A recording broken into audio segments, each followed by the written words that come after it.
Hey, Let's thank go. y'all so much for joining Horse Talk Season 2, Episode 11. Tonight, we got no other but a fellow Louisiana guy himself, former teacher, whatnotter, influencer, charitable guy, all the things. Welcome in, Pookie, to Horse Talk. Alan, thank you for having me, my friend. I've been looking forward to this ever since you invited me back in November. I'm glad I'm able to be here today. So it's kind of funny because you only live like 2 hours from here, right? Yeah, I'm right down the road from you. Kinder is about 30 miles northeast of Lake Charles. In fact, I had to go to the Baton Rouge Children's Hospital just about a month ago with my youngest daughter, Rose, for a brain MRI. And it's literally like 2 hours down the road, man. That's it. Yeah. Well, we look forward to having you at the cabin one day. Come play some games, come hang out. Absolutely. I love And it. then Love it. man, the last time I was out in your area was right after it was one of those hurricanes that came through and really put a hurting on Lake Charles. I can't remember the What last one what that was, year? but it was bad. 2020 was probably we got hit with Laura and then Delta 6 weeks apart. Correct. Yeah, yeah, it was that. And we actually ran one of the restaurants in Sulphur every other day for like 3 months. So we literally took a bus Yeah. to Sulphur every other day and did open to You were telling close, me that. which was fun. Yeah, it was crazy. That exit you were telling me about, the one that you took, that's the one I take to go to work at Citgo Oil Refinery every day. The Yeah, the there's like a the Lowe's or city serve something. Yeah, it's city service. There's north going toward Lowe's and there's south where you loop around and go back the other direction. But that's where I get off every single morning That's awesome, or man. night, Well, depending on when I'm working. I was looking forward to talking about some real Louisiana stuff tonight, and I Absolutely. softened the way I said that because there's plenty of ways we could say that here. But man, Depending on what Are you region of from Kinder? Louisiana are you talking about? Yeah, man. I mean, you're Bayou Retro now, right? I am officially the sole proprietor of Bayou Retro LLC. I got myself legit as I'm going to be. Finalized my paperwork on January the 6th. For better or for worse, I'm now a small business owner. I employ my parents now on the show, which is Oh, a nice. really fun and interesting addition. You've watched my show enough to kind of know how I talk. And when I sat down at the table with my mom at Christmas, I said, "Now, Ma, the stuff you hear me saying ain't the stuff you normally hear me say." She goes, "Well, Russ, your daddy told me that your show is a little bit racy." Mm. Racy, Ma, it's a bit on the sussy side. I said, "I just want to make sure you know the way I'm talking. That ain't the way we normally do things.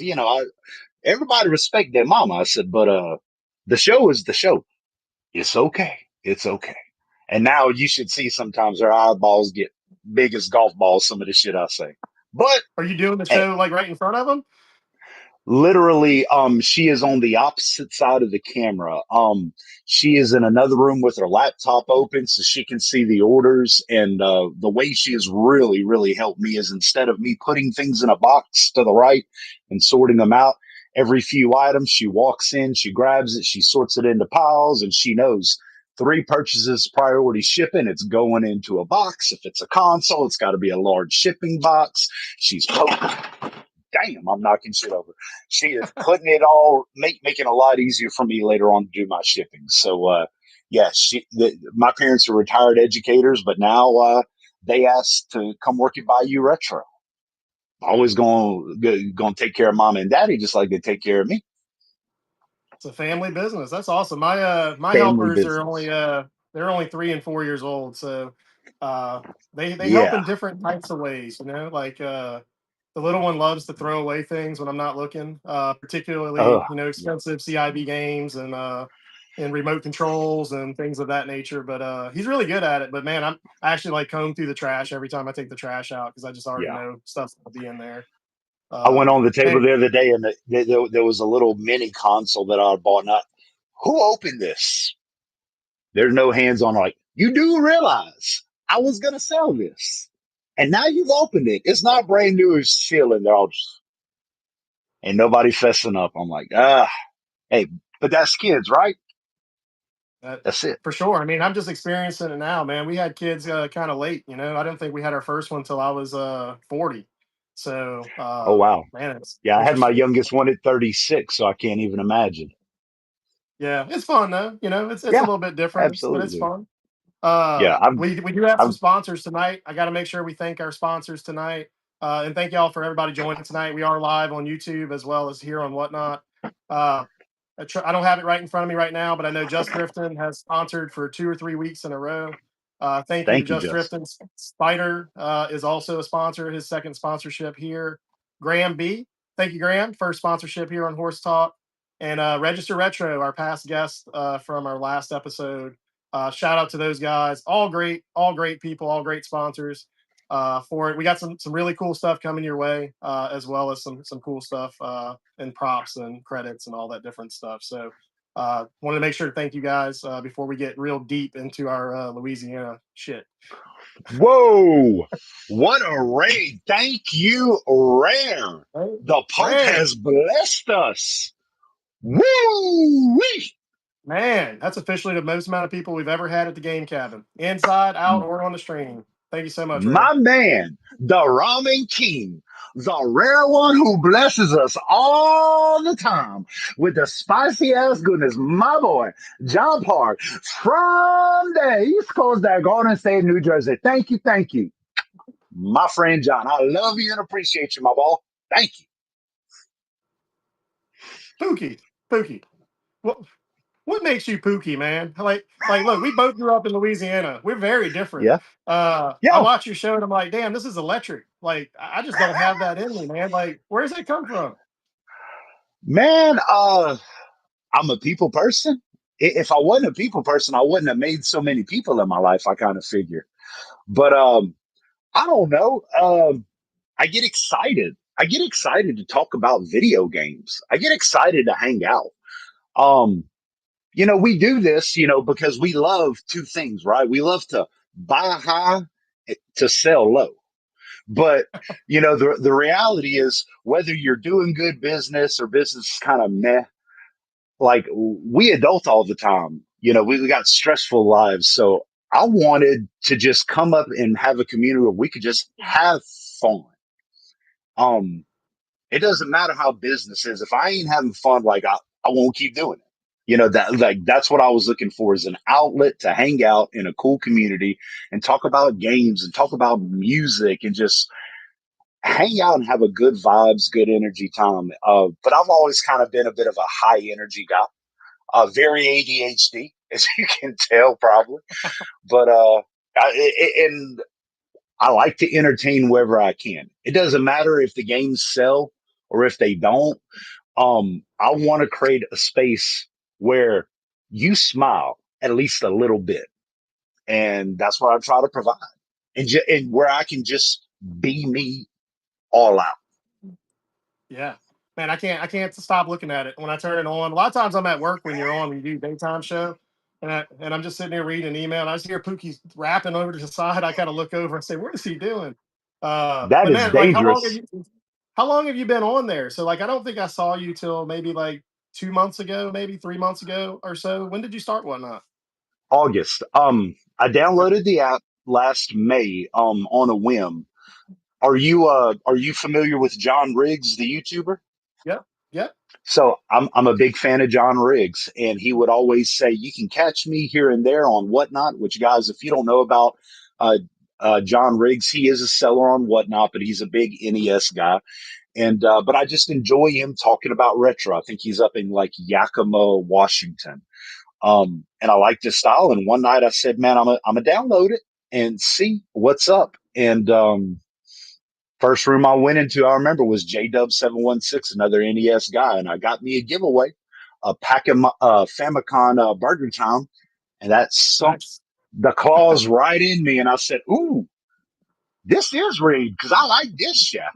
And I just started buying up and buying and having fun, and at some point, I'd started selling things on eBay, and my wife said, "I think you could do that." Nah, she goes, "You ought to try it," which was a mistake. It was a mistake for her. But yeah, I just said, to hell with this.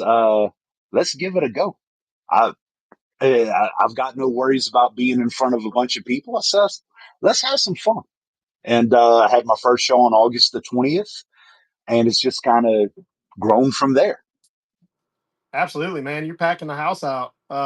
Every time I watch, there's 100 people in there. It seems like so. It looked like you brought the house tonight too. So thank you for bringing the house in here to the game Oh, cave. anytime. I- I'm appreciative whether we have 10 people or whether we have 150 people.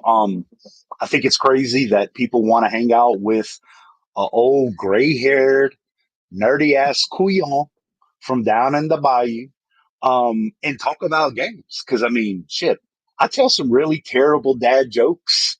And I like to say I've got a face made for radio and a voice made for silent TV, but yet they want to hang out.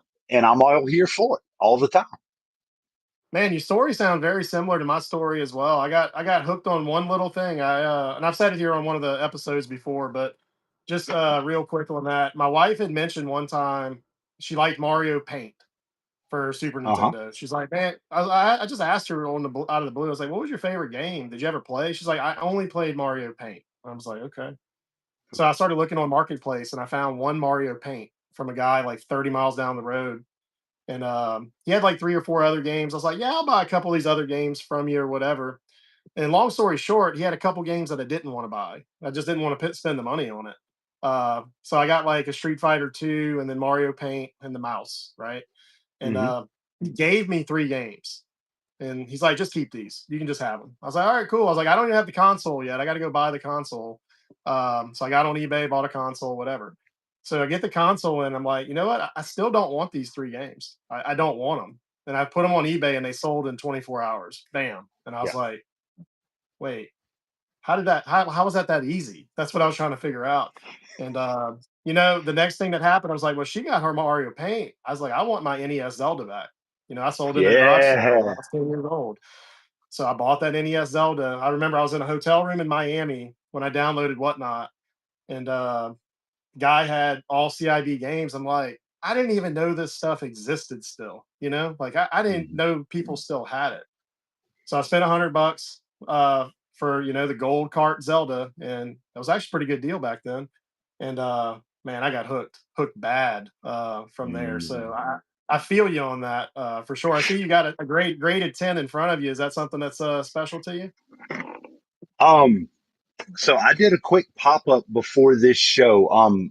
This actually just came in today from my buddy Neil at Express Collectibles. I wanted to show it off in the pop up for my next show on Friday because my next show Friday, due to some unfortunate circumstances, is going to be a bit of a charity show.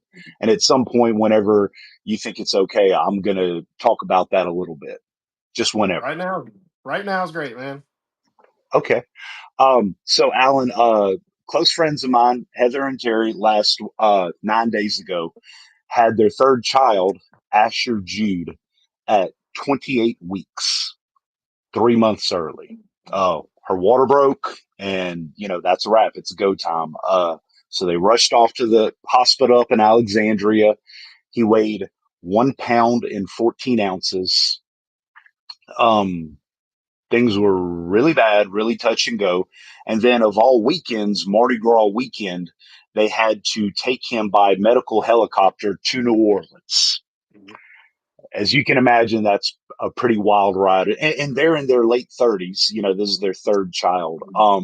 But they've had a really traumatic experience. She is a teacher at Oakdale Middle. He is a prison guard for the federal prison in Oakdale, and they are having to stay in hotels. And anybody who's ever had to stay in hotels in New Orleans knows it's taxing for anybody, but they are really having the time of it because they've got a new child with a whole host of medical problems. He has to get older before they can do his first open heart surgery, and also a lot of issues with the respiratory system and everything else. So, my wife came to me on Wednesday and said, do you think we could do something for Heather and Terry? Maybe just take up tips in support. And I thought about that all night Wednesday night, and then I talked to her yesterday morning. I said, "So do you want to do this, or do you want to do this?"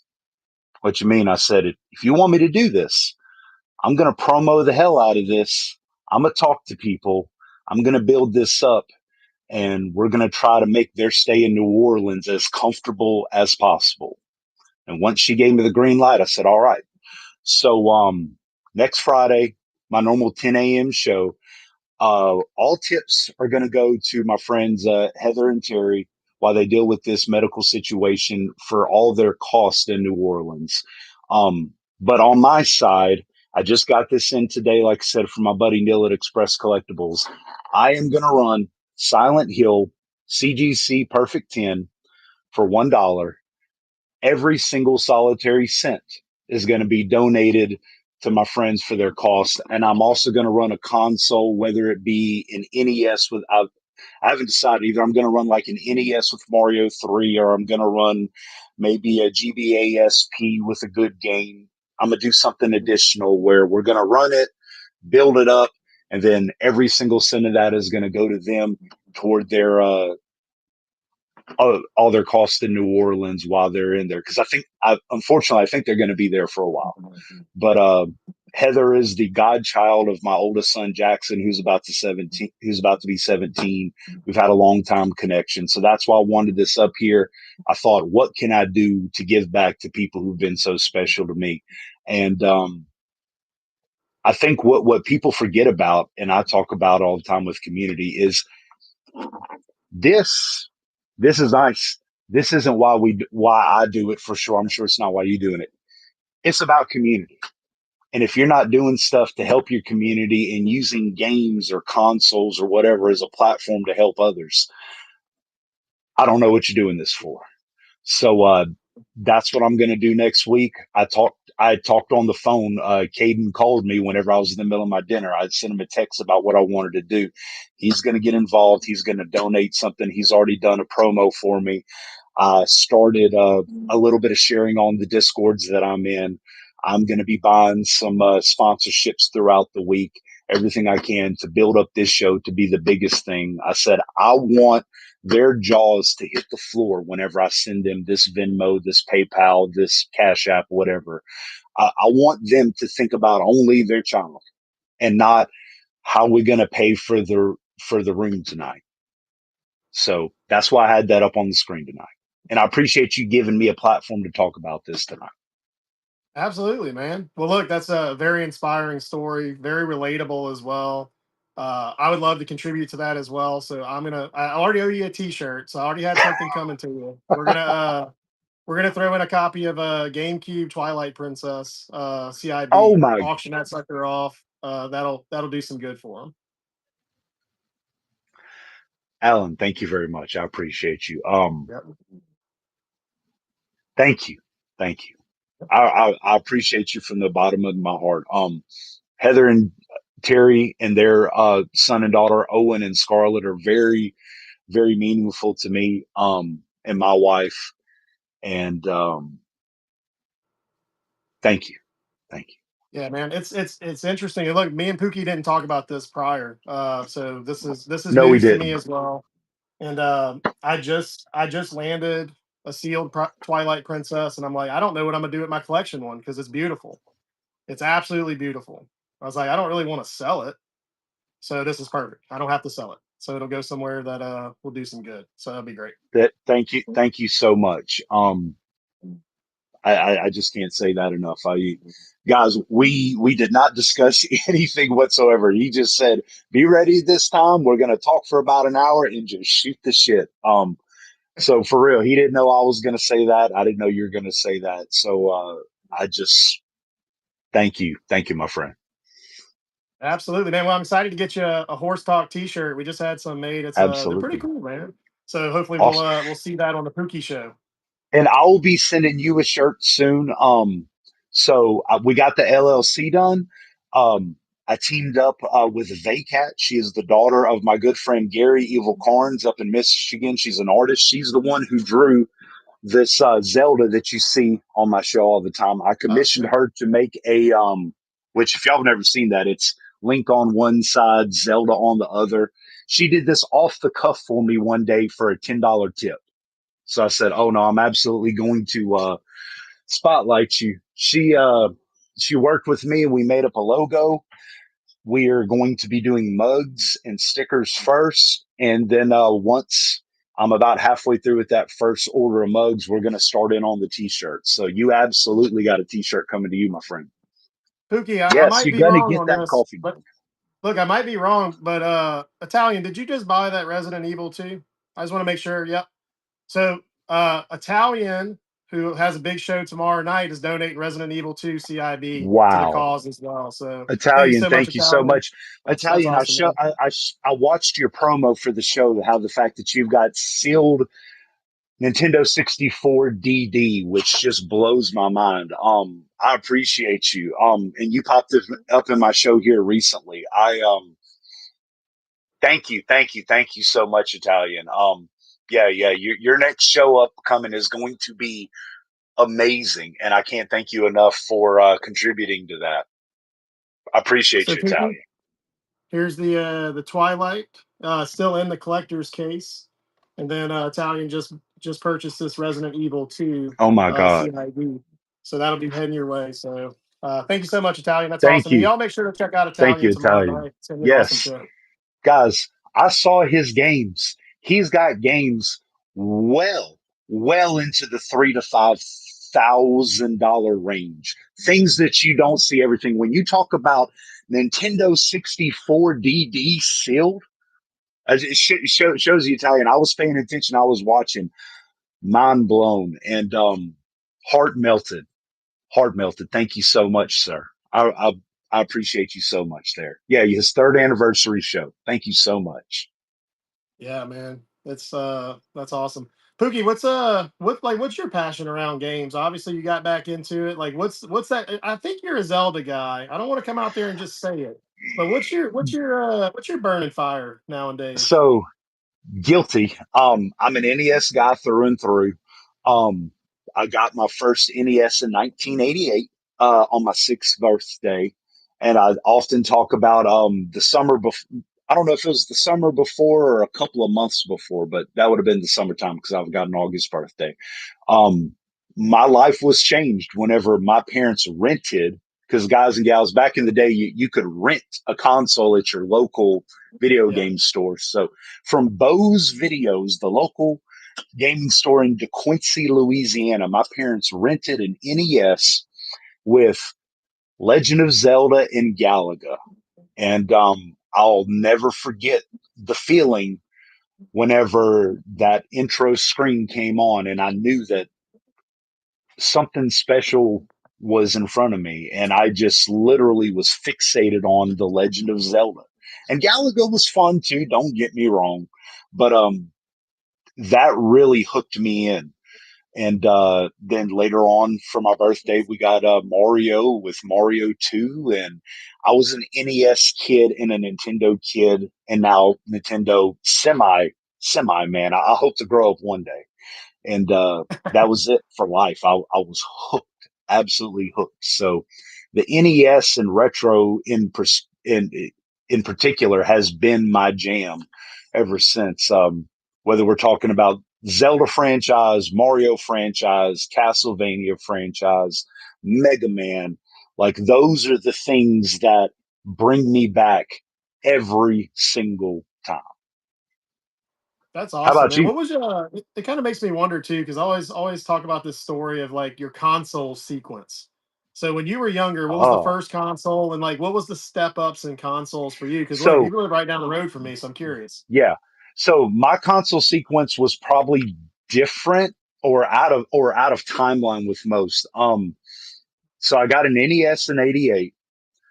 I'll remember very vividly whenever the Super Nintendo came out in the United States around 90, 91, because my friends started getting them. Well, as I said, my parents were teachers, and okay, Super Mario World came out because I'll never forget playing that in at a Walmart. And guys, not the super centers, the old Uh, school Walmart kiosk, and which Mario Super Mario World is still my favorite Mario game of all time. The feeling whenever you get on a Yoshi or you get that cape. And I was hooked and I said, "Oh, mom and daddy, gotta have the Super Nintendo." Well, my parents were like, "Hell no, we just got that Nintendo.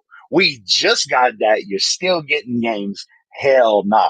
They weren't playing that whole we're moving from one console to the next. So I only played on the Nintendo for a very long time.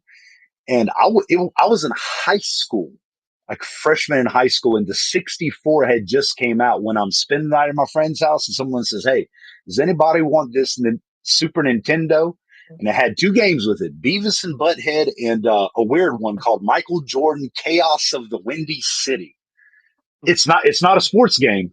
It's Michael Jordan with different types of basketballs, fire basketballs and ice basketballs and exploding basketballs. You have to rescue his teammates. Anybody got $20? I got $20. Let me get that shit. So I got that, and I really didn't expand it off in the consoles until I got to college at UL in Lafayette. Me and my wife are both raging Cajuns through and through, and I discovered how wonderful and dangerous eBay was. Ooh. But back in 02, 03, guys, if you love buying NES now, you missed out because back in the day, you could get a dozen NES games after shipping for like $5. I'd win penny auctions where the shipping was $5, and I would buy games, and yeah, it'd have like another Mario that I didn't need, another Mario 3 I didn't need, but it had Mega Man 2. So it was worth it. And that's where I just kind of built up from there. I bought a 64 from one of my college friends. Hey, I got a GameCube. I don't need this. And it was a 64 with 4 controllers, and it was a racing game and a South Park game. And to tell you how long ago that was, I was like, man, I ain't got no cash, man. You take a check? Oh, yeah, I'll take a check. Yeah, man, Ryan, let me write you that check there, Sean. That was it. Man, I think I started on eBay in 2002 as well. That number's sticking out to me for some reason, Yes. 2002. And I know when I go on there, it's like you've been a member for 25 years or Yes. something. That's Yeah. crazy, I'm you like, know. I don't even remember when I joined up. I said, what the hell was I doing? Like, I barely had a debit card, but I was a degenerate back then, too. Man, so did you keep like all your stuff from when you were a kid, or did like it get away from you and you had to get it back? No. So the only stuff that got away from me, and I don't know if you have similar stories, was when you traded with someone and then it just never found its way back. Mm. I never sold any of the stuff from whenever I was a kid. I had it at my parents' house, and then later on, when I started getting new things in that I wanted as a child, but just never had, or I lost because you traded your Ninja Gaiden for a Paperboy, and then you wanted it back, and people kept forgetting to bring it back. Like, man, no, I need that Ninja Gaiden back. So at that point, I'd say, hey, I need my NES and then the SNES and the 64. And then I forgot about that stuff for a little while because I discovered the OG Xbox, and that really sucked me in for a while. But I never fell out of love with Nintendo and carts and the simple games where you didn't have to have a whole tutorial for 30 minutes to figure out how to Yeah, work it.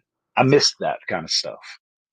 dude, it's like it's so interesting because I was playing Super Mario World right before this podcast with my little one, Mm-hmm. and he's been under the weather for a few days, and Sorry to hear that. he got his Yoshi and he was all excited. It's the first time I've seen him Yes. excited in 3 days because he's been sick. And then I played a little bit of the new Metroid, Metroid 4 for the Switch 2, Okay. which I bought the game, but I've only played it for an hour or two. I really like it, but man, I keep getting to points where I'm like, I don't know what to do. Like, I just don't know what to do. So I'm like running around. I'm like, you know what? I really liked it when games were just left to right and you just kept going as far to the right as you could. And if you couldn't do that, Mm-hmm. keep trying. Eventually you will and you get Yes. there. But man, like I went around for an hour and I'm like, I still don't know what to do. So it's gonna either go look online or something like that. I was like, man, sometimes I miss just the simplicity of it's hard, but you go left to right. That's right. But you know what, Alan? Like I kind of argue. My oldest kids are big time gamers. Jackson is 16 and James is 14, and we kind of argue sometimes about games. And they'll say, "Well, how are you able to do that?" I'm like, "Well, son." You don't know what the spikes were like in Mega Man 2. You don't know about those death jumps where you have to be pixel perfect. I said, because I remember y'all playing like Lego, whatever the fuck game is. It don't matter if it's Harry Potter or Indiana Jones. You die, and what happens? They all come back together and you do it again. So you didn't grow up with three hits and reset. And it teaches you something about gaming that sometimes it's trial and error, and sometimes you just got to keep pushing through it, especially when you only got like 6 to 10 games as a Or kid. you're playing Castlevania 1 for NES and you can't even Yes, turn the damn console off because if you turn the console off, there ain't no continue and there's no password. that's it. You're just Yes, done. you're screwed. When people talk about, or I talk about the LJN games, how you see that rainbow and, you just know you're in for a bad time. Well, you couldn't tell 7-year-old Russ that because the Karate Kid was the shit. And the Karate Kid taught me how to deal with those weird mechanics and the weird physics and the fact that even when you're still, here comes another stick and another bird and another bullshit guy you got to deal with. And you just keep on going and keep on going. It makes you better. I was playing Dracula X till like 2 o'clock in the morning last week on Whatnot after my stream. I just left it on, just played on the stream. And it took us like 3 hours to beat the last two stages just to get the Dracula for him to completely knock me into the hole 5 times in a row and then ruin the night. Yes. It was like that was a great time. I was like, I can't wait to play again, and then just turn it off. Yes. Uh, I even though it miss was those painful. things. I mean, one of my favorite things in adulthood, so when I first got into operations, I used to be a teacher. I the stork for some reason kept bringing kids to my house. Like I didn't have enough bills, so I went back to school and got another degree and started working as an operator. And I was working down in Chevron Phillips in Port Arthur, which is like 100 miles from Kinder.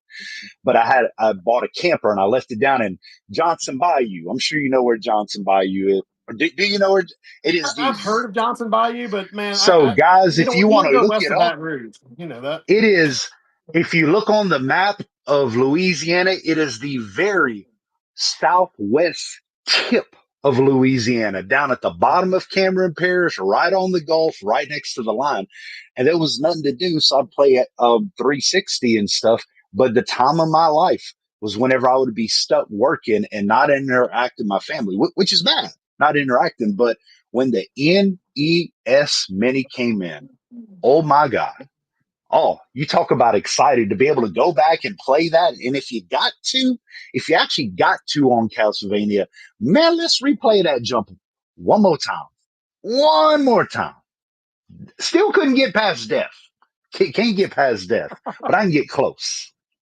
Bro, play Castlevania 3. That's the fun one there. Yes.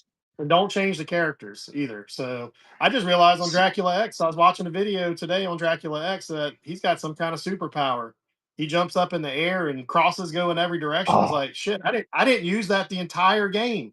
And well, I'm at yeah. Dracula now. So And I didn't play Dracula X until later on, whenever it would show up on emulator. And I'll say that was another thing that really got me back into retro was when I was a freshman in college, getting a desktop, an old compact desktop, and figuring out about I think it was like NES Paradise or something, and the fact that even on dial-up, and yes, kids, there was dial up internet at like 28K per second.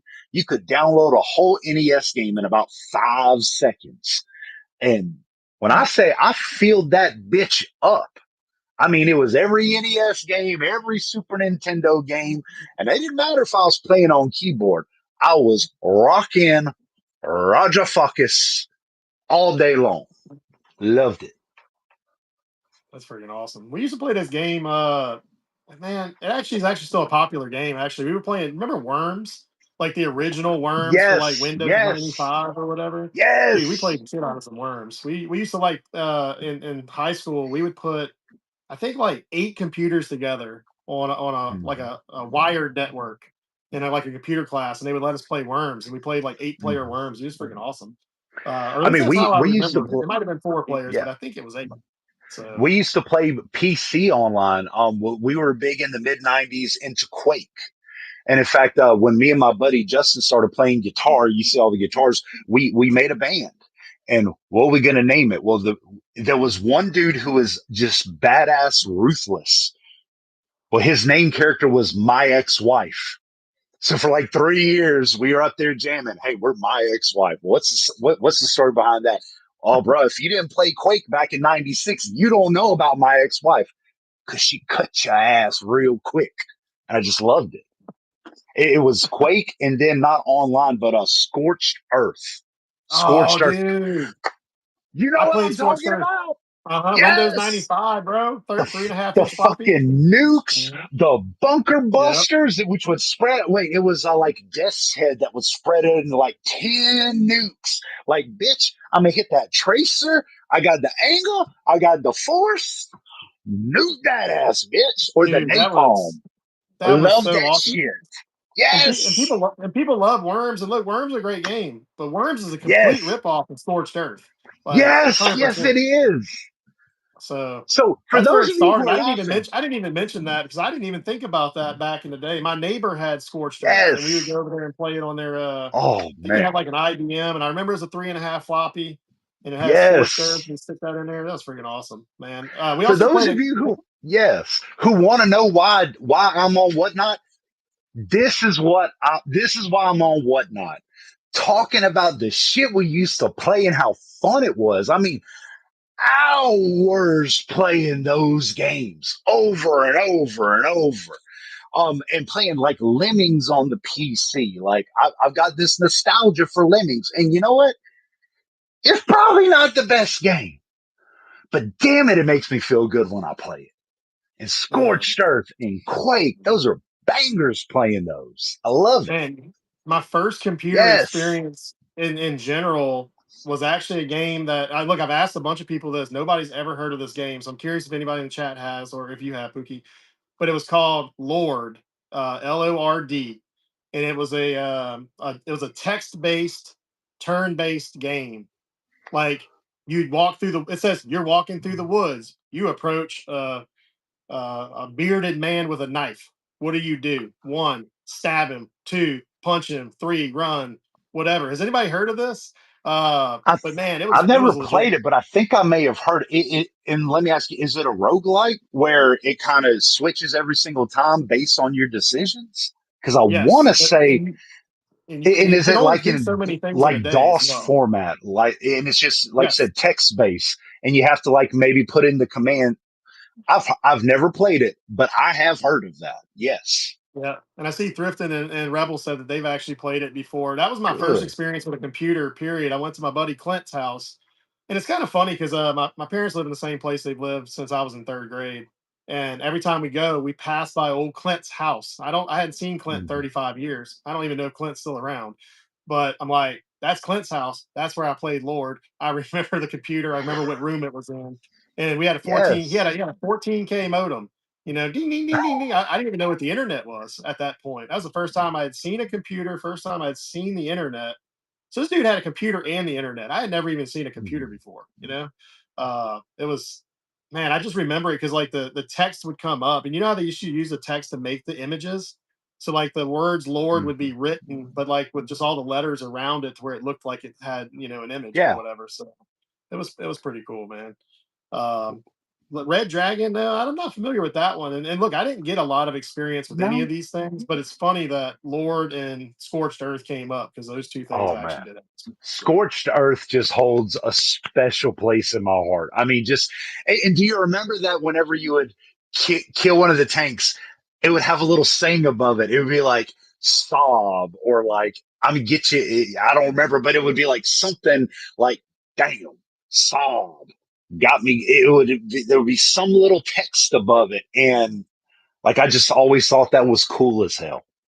It Loved was it. I remember the terrain and I remember the sounds, because it had like the Yes. missile sounds and then you always Yes. remember the nuke. That nuke would hit and it would just Yes. go boom, You blown had out. the mini nuke, and then it was the regular nuke, and then it was like called Death's Head, and it would spread, and it was like 10 mini nukes.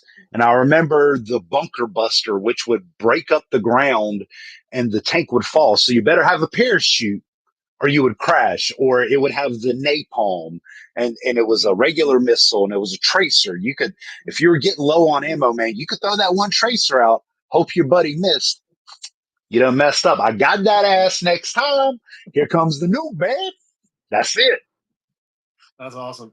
Well, look, I gotta change this up to selling a Go little ahead. bit because I know there's some folks Yes, that are sir. just interested in the selling side of things. A lot of sellers and buyers in this room as well tonight. So you got on Whatnot. You know, obviously you told that story how you got on Whatnot. Was your intention to sell right away, or was your intention just to kind of find stuff to collect? And then what turned you into like saying, "Hey, you know what? I'm gonna turn this thing on and actually try to sell some stuff." Um, it was never my intention to sell. The issue was I kept on buying and I kept on buying and I bought more than I intended. And I said, well, maybe I'm going to sell some on eBay. And I sold a little bit here and there. But those of you who have been on eBay, it can be really slow. And you hit lulls, and then sometimes, like around Christmas, everything's selling out. I said, I got to find something. And I'd offloaded some. Believe it or not, there's a retro game store up at Toledo Bend. We've got a camp. My family has a camp near Manning. There's a retro game store, and he bought a lot of it. And it was like at 60% of PC, and I kind of broke even. But I said, man, I still got a lot of stuff. And I've been chatting a little bit with Drace, who isn't as active on here, but she's more into the conventions now. But the guy everybody knows, Caden, where I just I yap on here, I yap in the keyboard in the chat, and we just kind of back and forth a little bit. You think you're gonna sell a little bit? And I said, I don't know. And we just started talking a little bit back and forth. And I said, why not? I said, let's wait until my kids go back to school because I know they suck up a lot of internet and they make a lot of noise. So I said, once my kids go back to school, maybe I'm going to give this a shot. And the first show, I had bad audio, but there was a lot of people who showed up, and I kind of fed off of that. And I said, let's just keep going. I've got this weird operator schedule where I can go about once a week. And I said, let's just keep on trying once a week and see how it goes. And it went from 1 hour to 2 hours, and now it's 5 hours. We just Yeah, keep man, I going saw at you it. do. I saw you do a marathon the other day. I was like, "Oh, moly, Pookie!" And you still had the same energy at 5 hours as you did at 1 hour, which was more impressive Yeah. than going 5 hours to start with. You know? Now, when the show is over, for those who want to peek behind the curtain, I'm going to raid into you. And I'm there for about 1 minute. I got to stop. And my mom will laugh at me, and she'll say, "Boy, you need to eat something." I said, "Ma, I can't eat before the show." Why not? I said, "Can you imagine if I got the PPCs or the BBGs?" Oh, nah. And for those of you who ain't from the South, I don't know if it's just a Southern thing. Of course, I'm referring to them bubble guts and them poo poo cramps. I'll say, girl, I done drank all this coffee. I can't be having the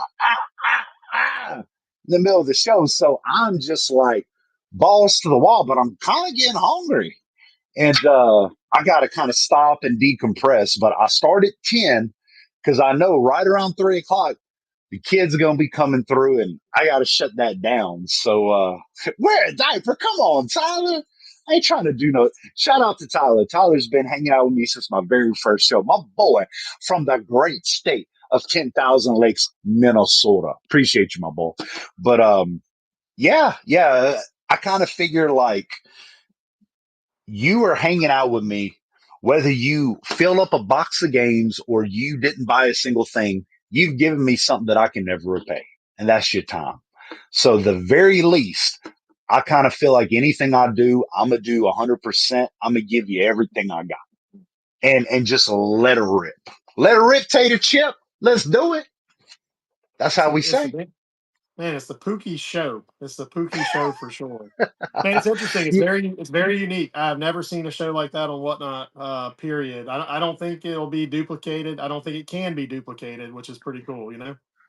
I hope not, and not because I think I'm anything special. Because I promise you, I tell people all the time, I'm blessed to be able to hang out.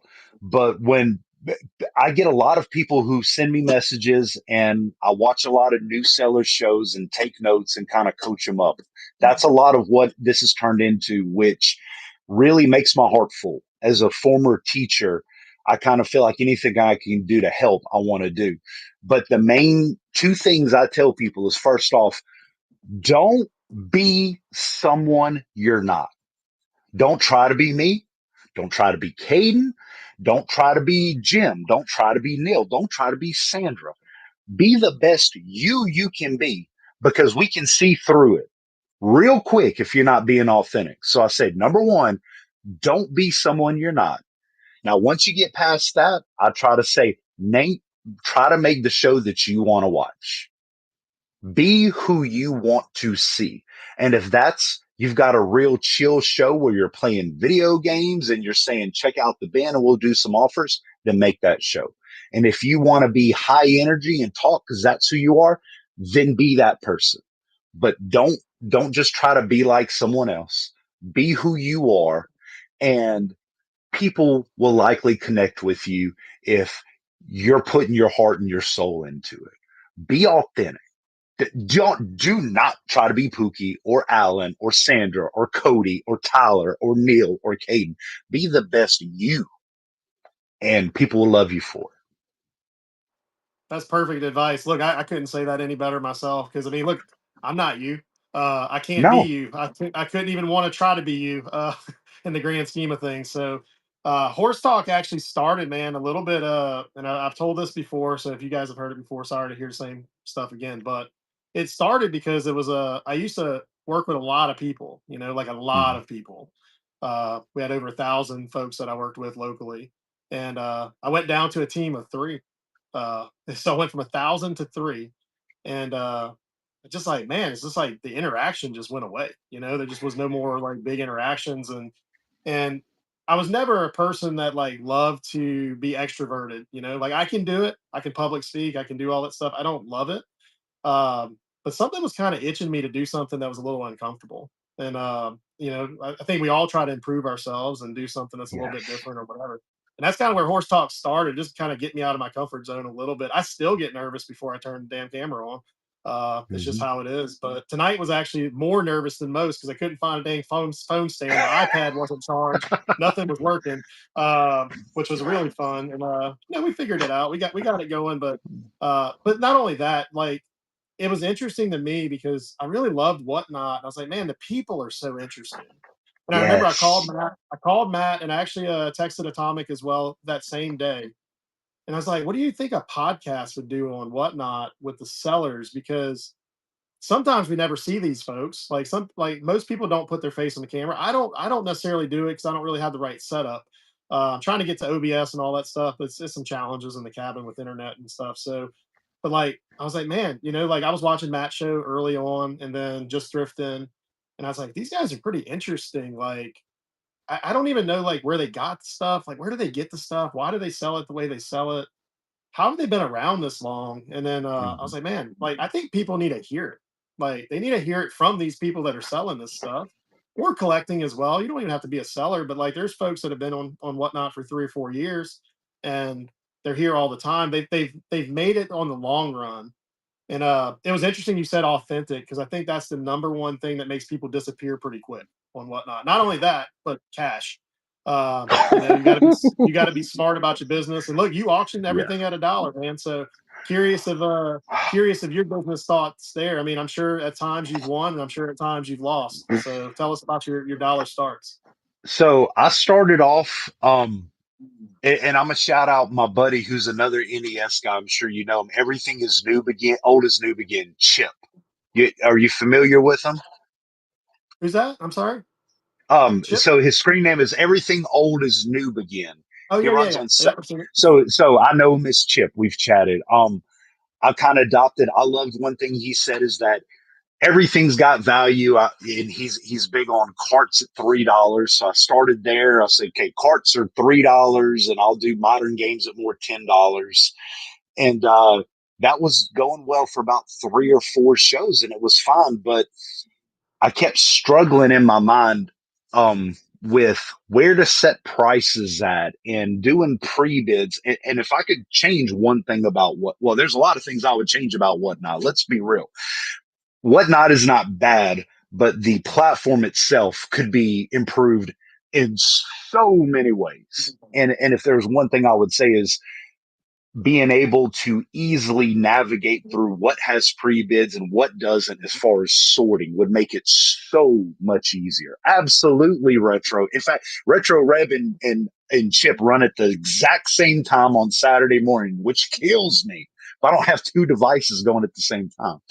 But I started thinking about what price do I set? What price do I set? And about the fourth or fifth show, I said, let's try something out. Two people that I'd been watching at the time, Caden was doing his dollar starts, but somebody who I've connected with, and especially a lot more recently, my buddy Jeff on Jeff's Gaming Supply was always a dollar start guy. And I said, you know what? I like the energy he brings. If I've got enough people, let's just try it. And that was the reason I like dollar starts. And I'm going to say for those of you who aren't dollar start people, I support every kind of show. Don't ever try to be like someone else because you want to be a dollar start person or you want to be a in front of the camera person or behind the camera person. Please run games where you need to run them always because it's all about sourcing in the end. But it was so freeing because I finally decided in the end, you know what? I don't like crash outs. I don't like freak outs. If I'm happy with whatever it goes with, let's just start it at $1. And I decided the last person to swipe is right. No matter if it went for $1 or $150. And it just kind of took the weight off my shoulders. Yeah. And it just kind of snowballed from there. I really loved the feeling that it felt to say, here's the game. Pay for it. Pay what you want. And if nobody swipes, I'm okay with that because I've never lost money on a game that didn't sell. And you're going to get a GG from me whether I lost 50 or I made 50, no matter what. It was I interesting you love it. said the weight off the shoulders. That's the part to me that stuck because I had to go through that myself. My first two shows, man, I did dollar starts and I ran, I don't know, we did like 3 grand the first show, we did like 3 grand the second show, and we packed boxes for like 8 hours a piece after both of these shows because there's so much stuff. I don't have the commentary of Pookie. I don't have 5, 6 minutes between the items. I'm literally bam, bam, bam, and we're 300 items later, we're out. And I told my wife, I was like, I can't do this. Can't do it. I'm not going to pack for 8 hours and not make money. Like I might have made $100 and had to pack for 8 hours. And like this is like nothing. It's like $5 an hour. Yeah. So it took me a while, and you know, my friends, my moderators on here, I got great mods. They're good friends as well, and one thing they always say is like, look, your show has to be your show. If you set with one style and people are used to that style, don't feel like you got to keep going back and forth between the auctions and the bin, which I do that every now and then because I just do it for me Mm-hmm. though. I do it because I think it's Yeah. just fun to do it every now and then. And if I haven't packed a million boxes lately, I'm just going to run 100 items and we'll see what happens. But Yeah. the weight off of the shoulders part rung true to me because when I finally started selling some stuff out of the bin and still giving people deals, I mean, the best deal I can. I Yeah. mean, stuff's not free, it's got a cost to it. No. And I started doing $200 a show, and I was like, damn, that's $200. But you know what? I didn't lose on anything. And then it went to four hundred Yeah. dollars a show. Then it went to $800 a show. And then, now somewhere in the $800, $1,200 a show. And I didn't lose Nice. money. Some nights I make more profit than others. But I'm not about trying to make a killing on one item. Very low margins, move stuff. That's my philosophy. Yes. But it sounds crazy because I'm a binge show, but I still want to move stuff. That's So right. we're still averaging probably about 75 packages a week out of the game cabin right now. So it's I, I it's I moving. love It's that, just a lot. and I love that you said that. So you and I are probably moving, listening to your numbers, about the same amount of sales with about the same amount of dollar amounts in two totally different ways. So I love that you said that because one of the questions I want to answer, my buddy Steve Pixelbit said, "Well, how do you do dollar starts with 5 to 10 people?" Maybe you do, maybe you don't. Um, it depends. You will likely see growth if you do dollar starts, but that doesn't mean you'll necessarily be successful. I don't think there's one magic bullet for anything. Because I think there are people who are doing really well with binge shows who are still very personable, and I never see them. But something about them connects with me. And then there are certain people who are doing dollar starts, and they get maybe killed off very quickly. Like there's so many factors. What are you running? Are you passionate about it? What time are you running? Are you choosing to run with 3 or 4 whales going on, sucking up all the air in the Yeah. room? I mean, y'all, there's a lot of things to consider. When I started running in the days, yes, it has helped me grow because I don't compete with some of those giant whales, but it really was just born out of the fact that I've got 5 kids sucking up all my bandwidth, so I'm just going to go whenever they're at school.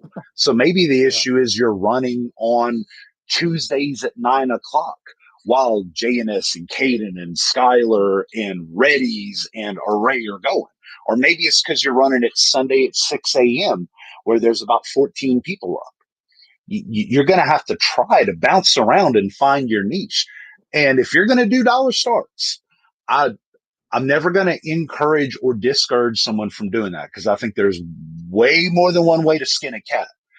But you better be willing to accept whatever the result is and be happy with it. There's been a couple of times where I had to stop, kind of take a deep breath, and then say, "Gigi." I mean, the first time I said, "Man, somebody's just jabbed me with no lube." It was a sealed in television from 1980, and it went for $1, and I kind of stopped Oh,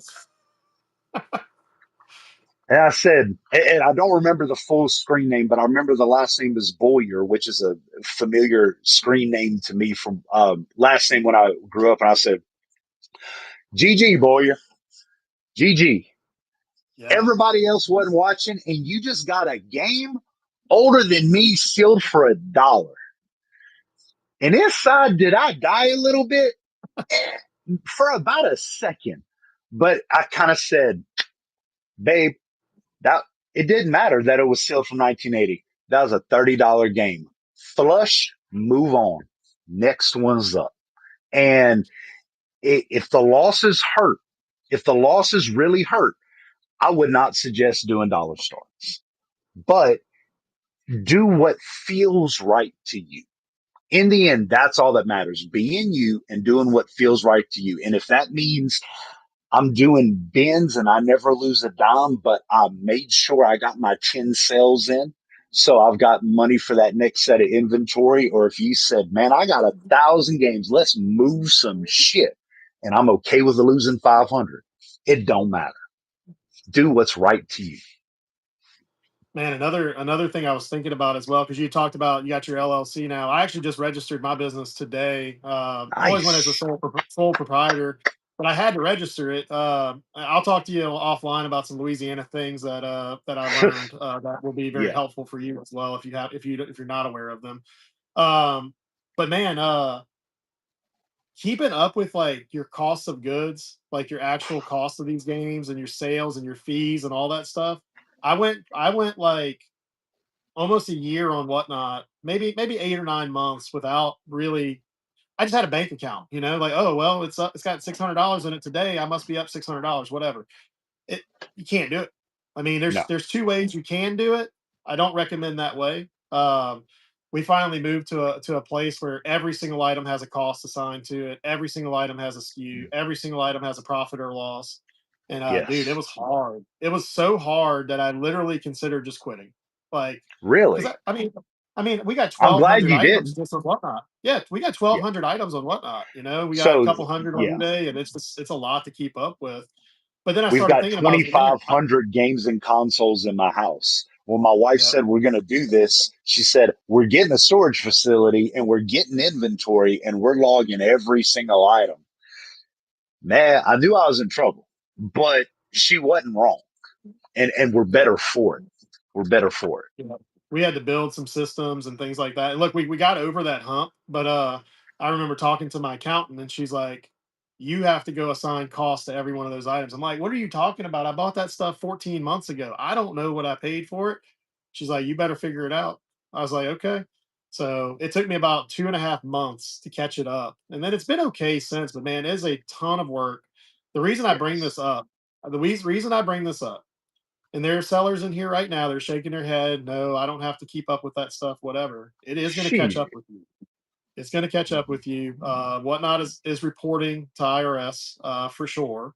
Whether Yes. they've audited you yet or they're coming to audit you, they're going to audit you at some point. And man, I've even heard some of the big sellers not just literally say, I literally heard them say, I don't know if we made money or lost money on any of this stuff. And I was like, man, they must be do cash basis accounting, which assumes a lot about inventory level being zero at the end of the year. But like, get your books straight. If you're gonna start Yes. selling on here, get that stuff straight before you start. I went through it. It was a nightmare to try to fix it compared to if I'd have just started that way.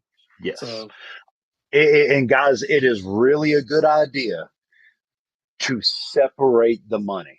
That was the thing that my wife wanted. Is she goes, we got to get the LLC because we've got to get the business checking account and the regular checking account because I, I buy some shit. I try to tell her, babe, I cannot sell what I ain't got.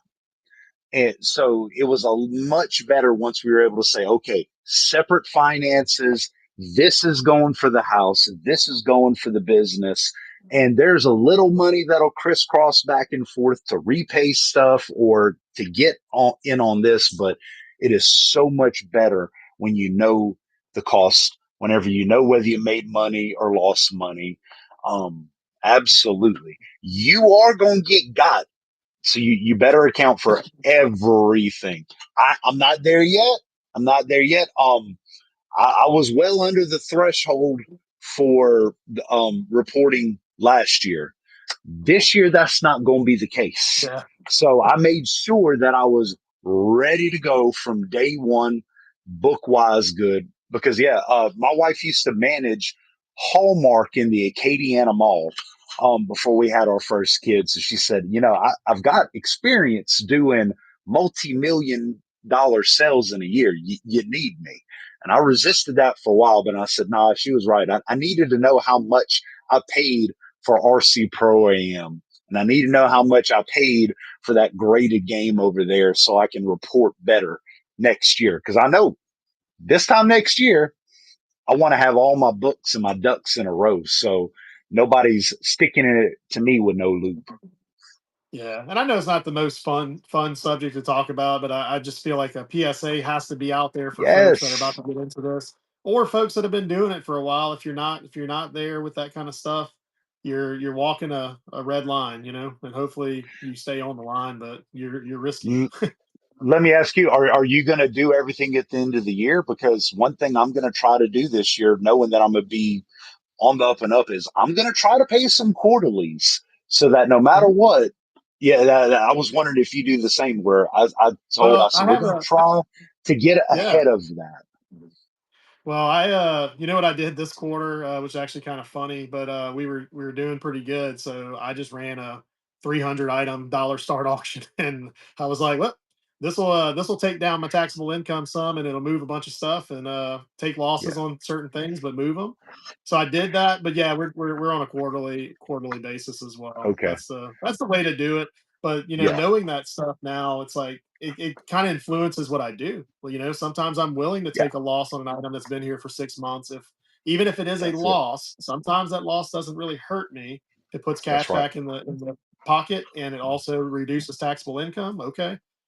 Sometimes that loss is actually a gain. It kind of sounds crazy, but sometimes it can benefit you. So yeah, we're still new in all of that, but yeah, Same. I truly ran a dollar start auction because I was like, well, we can afford to do it right now. So if we make a loss on this show, we make a loss on it. Whatever, move it. That's right. To answer a couple of questions. So, Tyler, yes, I've got enough dependents. I should be okay. To answer you, Steve, Pixelbit, the threshold for Whatnot sending out a 1099 on you is 200 sales and $20,000 in sales. So you have to have both thresholds met for them to issue an automatic IRS, an automatic 1099. As they state, you are responsible for reporting your income. But once you hit those two landmarks, that's whenever they sent in the 1099 on you. So you better make sure that you're accounting for that, or they're going to have some questions. Yep. Man, it's what was also interesting last year in our first year of, I guess, the first full year of the game cabin. We started late 24, and just the amount of expenses to set up the cabin was insane. Like the Oh, yeah. tables, the computers, the just the different things, all the like the equipment, the things that hold stuff. I mean, it just goes on for days and days and days. My refrigerator fried, got struck by lightning, had to buy a new fridge for the cabin. Oh, Like there's just so many things. I will say that 2025 was uh quite expensive to get the business up and running, but you could also do it very low budget too. You don't have to have a full build out that's in right. that sense. I had this cabin for 7 years, 7 or 8 years, and like it never had a purpose. It was supposed to be a fishing cabin. We got a pond right outside, but like we just use the porch. Like we don't come inside of it for fishing. What's the purpose? So, uh, the it started with, I had like 7 or 8 Nintendo games in the bedroom, and I was like, I need somewhere to put these. I was like, I can put them in the safe, or you know what? Maybe I'll just go throw them in the cabin. And then we put a shelf in the cabin, and then it turned into a table in the cabin, and then a desk in the cabin, and then 5 computers, and then it just blew up. So it's been a Yes. it's been a fun journey though. I wouldn't change anything about it. Um, I think you got to learn hard lessons. I think everybody's going to learn hard lessons, but there was times where I was, man, I was 2 shows in, I was about to quit. Like I was like, Really? I can't pack all this stuff. It's too hard. Just like printing the labels and cutting the paper is too hard. But then you realize, oh, you can get a sticky label printer. There's things that Yeah. you can do to get more efficient. And that's now you can write a freaking textbook about it. But that's part of the reason why Horse Talk exists as well, because sometimes we just Yes. talk about these details of what does it take to actually run one of these businesses? How do you sustain over time? Because I think that is the thing with Whatnot. People fizzle out really fast. They come and go Sure. like rocket ship. It's a lot to take in. I don't know about for you, but for me, I picked the brain of a lot of sellers before I started. And the two big sellers who helped me out a lot, I'd ask so many questions to Drace and to Caden. Or how do you do the shipping? How do you figure out these custom profiles? How do you source? And then another resource similar to this that I used a lot on every Saturday night, my buddy Evil Carnes does his real talk where he and another seller would just chat about the business. And I'd watch and I'd listen and ask questions and try to learn from other people. Though I'm hard headed, I'm a fuck up here and there. So the more I can learn from someone else's mistake, I want to do that. I want to hear from what you did that didn't work so I can tweak it a little bit and avoid that. But just keep going and trial and error. Okay, you lost money, or hey, man, you took 12 hours to ship everything. How can you do this better? Or why? One of the things I'd made a custom shipping profile, but the first two shows, for some reason, it was giving a label for your purchase and a separate label for your giveaway. Well, that's Yep. blowing my mind. Why am I doing this extra work? Oh, it's because of this one box I didn't click. Well, I knew that now. And then I make sure to tell people that before they get going. Make sure if you're going to do this shipping, make sure you click that box, yeah. Otherwise, it's going to be a lot more work. And how do you figure out your margins and what supplies? Like who when I see new sellers and all I see are nothing but brown boxes, I'm like, bruh, you know how much Yeah. them brown boxes are costing me? Yeah. Well, I 26 cents a like piece. these. I'm like, yeah, how much are those white priority boxes? Please ask me. Ask me. Because I want to save you. I want to save you $100 on your show. Please ask me. That's all And that those are the hidden things we cost, got to man. spread. Yeah, it's all the Yeah, hidden costs, and sometimes it's hard as a buyer because look, I think all of us as sellers were buyers at first, right? It was have to very be. few of us that came on straight to sell, and like If you buy an item for $1, say somebody runs something that goes for $1, it happens, right? Yeah, and you get about 55 cents for it. Yeah, I think it's even less than that. I think it's like 23 to 30 cents, like 67 cents in fees and processing. And then they have Yeah. to do the box, and then they have to do the bubble wrap, and then they have to do the Yes. time. Like, it doesn't even make any sense. I mean, you literally go No. backwards. Anything that sells for $1 is essentially a loss on that business, which Absolutely. is, Yeah. unless your product costs zero, maybe you profit 5 cents, maybe if you're Yes. lucky. So, um, yeah, we got time for about one more topic. Pookie, anything you want to talk about tonight? Any thoughts on gaming, selling, Louisiana? Gaming. Why's crawfish so damn expensive? Oh, that's easy. That's easy. Crawfish has been expensive ever since the price of gas shot up in the mid 2000s. Do you know why? Why gas shot up? So, do you remember back in about 08, 09 when suddenly gas just shot up when we hit like $4 a gallon? I do remember that very vividly. Yeah. So, well, one thing I remember vividly talking about crawfish and talking about my area over here. You remember the casino Isla Capri in Westlake? We'd always call it pile of debris. Yeah. We go to pile of debris on a Wednesday night because they would have crawfish for $2 a pound, unlimited, all you could eat, with dollar beers. If it was domestic, it was dollar Bud Light, Coors Light, Miller Light, and it was dollar corn and potatoes. And man, we'd go there and just fucking yakking that shit. Man, give me three more. Hey boss, hey boss. We not having this. I need me three more Bud Light shot. Let's get it. And we were killing it until 2008. 2008, the price of gas and diesel went up.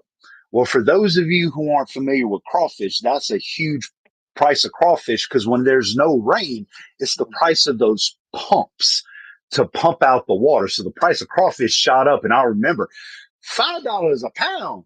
Have you lost your damn mind? And that's what it went up to. But when the price of gas went down, right there, the price of crawfish never went down. And I love my crawfish farmers because they're all rice farmers too. But they started making a killing. They never brought the price down. They said, "Hey, you want that crawfish? Babe, we ain't going back. We ain't going back to $20 a sack."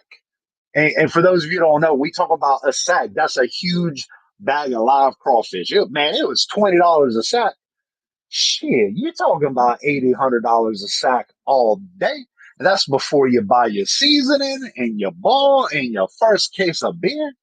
Shit, this costs a lot. Yeah.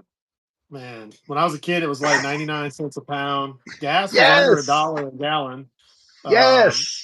Crawfish right now, just so people know, crawfish right now locally to me, which we're not far. We're an hour from farms. We're an hour from fresh. It I'm all around fresh, all around Yeah, it with number rice yeah, fields out here. $6 a pound, I think right now for live is Yeah, what I saw it today. And I watch it like a hawk, and I'm like, damn, now like $3 a pound's pretty good now, but man, yeah. that's outrageous 5, 6 years ago, or But maybe more that's what like 10 or 15 years ago. So I think about 06, 07. We'd go to Pilot Isle of Capri Casino was pile of debris. I want to pay $2 a pound crawfish with my dollar long necks. And once it went up, baby, it never went down because the price of diesel to run those pumps, I get why it went up, but boy, they never went down. They said, "Oh, I kind of like this $5 a pound stuff." Well, now yeah, $5 a pound, man, I'd be sack of fit. crawfish like 30 pounds. Yes, Somebody I asked, mean, somebody but asked 30, because 33, 34. Yeah, something like that. when I say $5, it was okay. We're going to go to the restaurant and pay $5, and boy, that was a bug up my ass. I tell my wife, I don't like crawfish that much. Well, shit, $5 a pound be real good now because they are making that yak. They never got it back. Wait, how long? How long How that long lasts that lasts tonight? tonight? So D Dashner, when we talk about 5 pounds, that's not 5 pounds of meat. That's 5 pounds of crawfish boiled. Whenever you eat that, that's not a lot of crawfish, and it takes you some time. A lot of where you're getting filled up on is the corn, the potatoes, the sausage, the onion, the carrots, the mushrooms, and the fact that you had about 15 beers and it takes you time. So crawfish tastes good, but Alan knows this. It's the camaraderie, it's the community, it's the fact that you're hanging out with your people, your family, your friends for hours and hours, getting a little tipsy, tasting some good stuff. By the time you hit that last pound, it could have tasted the do. You don't know any better, babe, because you gone pecan. And hey, by the time you hit that last pound, you ain't peeling the veins out of it. It's just let's get Man, it, dude. I don't peel no veins on the first pound, Pookie. Oh man, you down Uh, with the dirty? I love it. yeah, Get that man. dirty shit. Yeah, it's whatever. It's all good. Yeah. Hey, if I'm already 6 or 7 in, I don't care about it that much. But it's like, hey, and everybody's got their ritual. You Everybody's got your different. tray. You got to have your right mix. Because let's be real, everybody got their own mix on their dip. If they do a dip, whether it's the cocktail or like me, I want the mayo, mustard, ketchup with a little bit of Tony. Some people put the Worcester, but I got my dip how it is. You're a Coors Light, I'm a Natty Light or a Bud Light. I got to have my right beer. And it's a whole ritual. It's an experience. It's not about the food. It's about everything. Man, I agree. Anyway, I started talking about crawfish, but I was going to ask you any subject matter on your mind.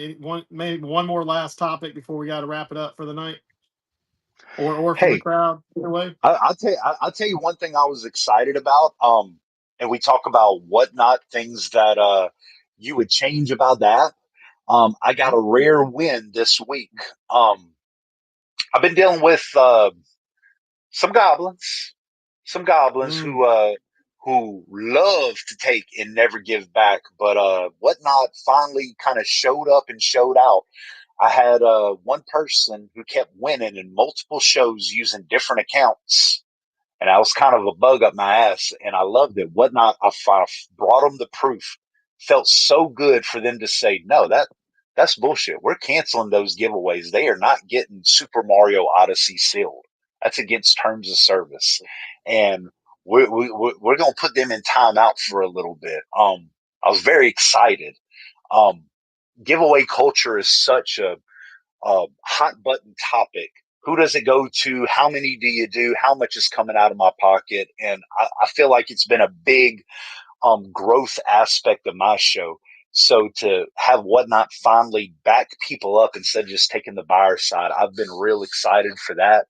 Um, been real excited with the amount of sponsored giveaways we've been doing and growing brand new shows. People send me messages. I've got my first show coming up and I really want to do it well. What are some tips and can I buy a sponsor? Can you buy a sponsor? Babe, I'll do everything I can to make your first show a success. I'm a glaze you donuts. I'm a butter you toast. I'm a talk you up to the moon and back. Anything I can to make that first show a success. So it's been fun here lately. It's been really fun. Going from selling 50 games a show because I'm slow and having my friend who's talking in there, my buddy Jeff, who I love like my brother, making fun of me, which I love because I own every deficiency I got to being able to say, "Hey, Jeff, I just sold 100. Hey, slow motherfucker, let's go. Let's go. What you doing, my boy? You better get up to Pookie speed. We ain't just crawling now." It's been fun, and it's just been fun getting bigger and having my mama in there laughing at my sussy ass jokes and saying, "Wait, who does this go to?" And I just been having the time of my life. This is fun. I love this. This is fun. I love sitting here shooting the shit with my boy Alan. I Can't believe wish you I say could have that got shit in down front. I there. can't believe you say that shit in front of your mom, man. I did listen to some of these I shows. Now I'm since like Christmas, picturing your mom standing right there. my 65-year-old mother is in the next room, and like I said, I told her Christmas, Mom. What I said, she had never seen a second of my show until she saw it live in the house. Ma, I'm gonna say some shit. I just want to make sure you knew. Yeah, and like I said, well, I know it's racy, racy, racy. I said, Ma, have you heard the term flaps yet? Flaps. I said, babe, you about to know all about damn dry, dusty ass flaps. You gonna know all about the shimmy shimmy and the jabby jabby. She goes, oh, am I really? I said, yeah, I want to make sure you prepared for that. You prepared. And she said, yeah, let's do it. And she was kind of overwhelmed at first trying to figure it out. But boy, about the third show, she was getting it all in piles. Then I'd say some crazy shit and I just hear her cackling. And I'm like, that's it. I got Mama Vicky on board. Let's go. Let's go. And now she shows up at 9:30. Boy, you ain't got your shit ready? Let's go. Let's go. I want my boxes ready to go. It's game time. All right, mama. All right, mama. Where your wrestling belt? Why are you wrestling belt in the other room? Let's go. All right, mom. Yes, ma'am. Yes, ma'am. I'm I now love it. now I can't watch your show without imagining your mama standing right there listening to this I stuff. said, Uh, I said, hey, mom, when I got to go to the bathroom, because it happens once a show, I drink all that coffee. You going to come over here? Oh, hell no. I'm not trying to get up on there. But now she knows I'm walking. She stops. She stopped me. Give me that mic. They're going to listen to you pee. Oh, thank you, mama. Thank you, mama. Thank you, mama. I'll come back. Hey, you want a little Debbie? You want no, mama? No, mama. I might get the PPCs. I might get the PPCs. She stopped me this week right before I got on. She goes, boy, your train's still off the track. Thank you, mama. Thank you, mama. Still taking care of a boy. that's crazy, man. I love it. I love it. That's awesome. What's the plan for the Pookie show the rest of the year? I mean, do you feel like you're like in your groove now? I mean, I say a few. I've seen a dozen shows Awesome. from here. Oh, Like, do you feel like you're in your and you groove? Is there still want anything to you want to talk say to into it? me? You saw Yeah, a man. dozen Like, shows. I'm fucking with you, my boy. contrast is always the fun part, man. I actually really enjoy talking to Absolutely. people that are very different than me. But it's Yes. crazy that it's like as different as we are, we're very similar as well in a lot of ways too. So your Absolutely. Our story, your show background, presentation may be different, but I feel like our background is very similar. The things that we like are very similar. Absolutely. Hey, there's yeah, what do we say down here? There's more than one way to skin a cat, Chef. yeah. Nobody wants to hang out with themselves. It No, seems like no. you don't want a bunch of people that are just Um, like you. as far as changes, because operations is and people don't. You're from Louisiana, so you understand. Operators, we flop from nights to days. Like we work crazy hours. I have a crazy life because it's always 6 8. This weekend I worked from 6 a.m. to 6 p.m. Friday, Saturday, Sunday. Monday was my day off. Right. I ran a show for 5 hours. I shit stuff till 1:30 in the morning. The next day, I flipped my body clock, and Friday, Tuesday, Wednesday, Thursday, I worked 6 p.m. to 6 a.m. I woke up I went to bed at 8 o'clock this morning, woke up at 2, and now I'm back talking to you. Guess what I'm going to be doing Monday morning? Back up at 4 a.m. to work 6 a.m. So but my work schedule is crazy, so I don't do more than one show a week because my rule is this: if I can't get it shipped to you the next day, I don't deserve to sell it because you work hard for your money to buy that game. You deserve to have me ship it out on time. So if I can't ship the next day, I don't get to sell the next day. So I think it's going to be the same trajectory as far as once a week. My rhythm is I go Wednesday, Monday, Friday. So I had a Monday show last week. I've got a Friday show next week, and then it'll be Wednesday. But I just want to keep going. Um, we're ordering mugs and merch and stickers, so that'll be something new. We're in the Nice. process of moving things to storage, which thank God it's literally across the street. I mean, I could walk there in about 3 minutes, so I'll be able to go back and forth. Um, I plan to spend less money, but I think I'm failing at that plan.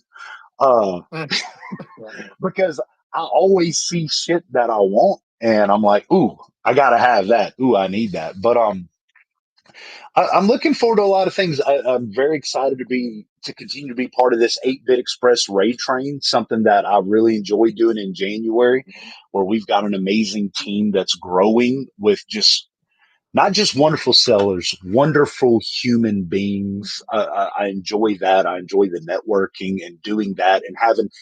I don't know if you've seen our raid trains, but I mean, you got Mhm. 30 minutes is dollar starts. Minimum is $15 PC on an item, which is a whole no PC is a whole nother subject. Yeah. Both good and bad. I don't discount PC, but also it's not the the end all be all. But it's a lot of fun to say, hey, Slowpoke, hey, Pookie, 30 minutes, go, and just be ready to one after another, banger, banger, banger. And if it didn't go right, baby, you better flush because you got the next one coming up. And how well are you going to promote and build up and keep that audience and be ready for the next person? Because really, you're not just responsible for making your own money and making your own show great. You are the person who's going to build up the next. So you're not just depending on yourself. That person who's going after you is depending on you, and like that's exhilarating. So I'm having a lot of fun with that, and just continuing to network and try to help new sellers and try to help myself too. I'm still learning how to do this. I mean, one show a week for 6 months. I've got way more things to learn. I learn something new every single time. Every single time. Thank you, DePope. And like my saying goes, why do I want to help people? Because rising tides lifts all boats. Pay it forward, build the community, make the community better.